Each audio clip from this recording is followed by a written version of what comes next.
Hello. I was just reminded today of how easy it can be to judge and shame different parts of ourselves, whether it's parts that we feel a lot of pain within, or parts of us that has been judged by others in childhood or in our lives currently, parts of ourselves that we may feel appalled or disgusted or enraged by, and so quickly to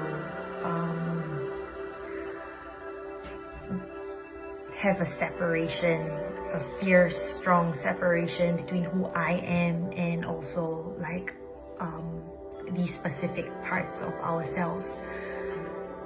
But the thing is, when we do that, it doesn't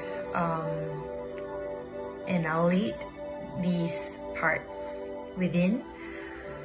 Instead, it comes out through our projections, whether it's our projections on others, the disbelief that we may feel, or the judgments that we may feel towards the behavior and the ways of others' beingness. And also, it could come out through thoughts that can catch us off guard.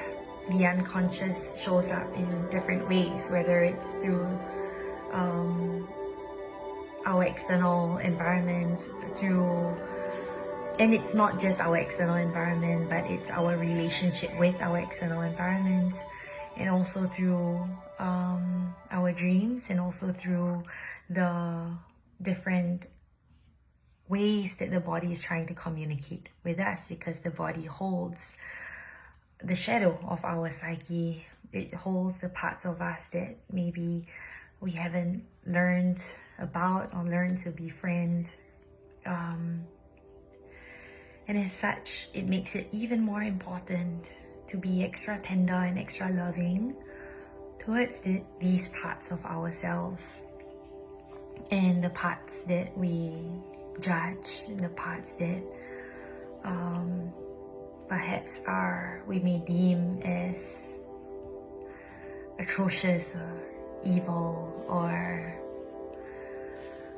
nasty. And it's important to really come into process whereby we can make space for these different aspects and archetypal energies within ourselves, remembering that what exists within ourselves, it doesn't just end with us, but we are merely just a tiny particle of the whole. So what exists within ourselves exists within all. And when we are able to develop that safety and capacity to sit with the discomfort of owning these parts within, it affects the collective as well. And sometimes even I find myself wondering, what am I doing for the world? And the answer is always the same. It is to keep returning to myself and to be with the parts of myself that are in conflict, and also the parts that I cannot or haven't yet learned to accept within myself, and to just be with them without trying to fix or mend or heal anything at all, without trying to save anything, without trying to save anybody.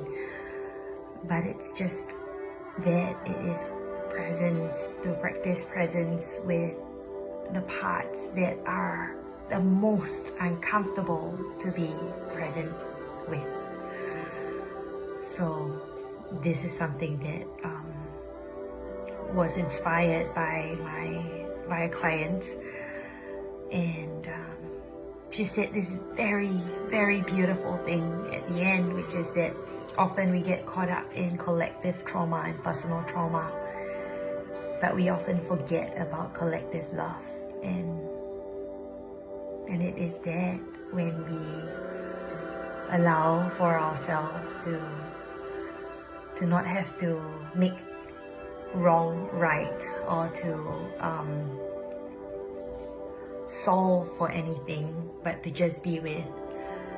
It lands back upon love because it is really that unconditional acceptance of it all, and it is the all that creates that sense of wholeness and the remembrance that we are whole and we come from wholeness, and it is wholeness in which that we will return to.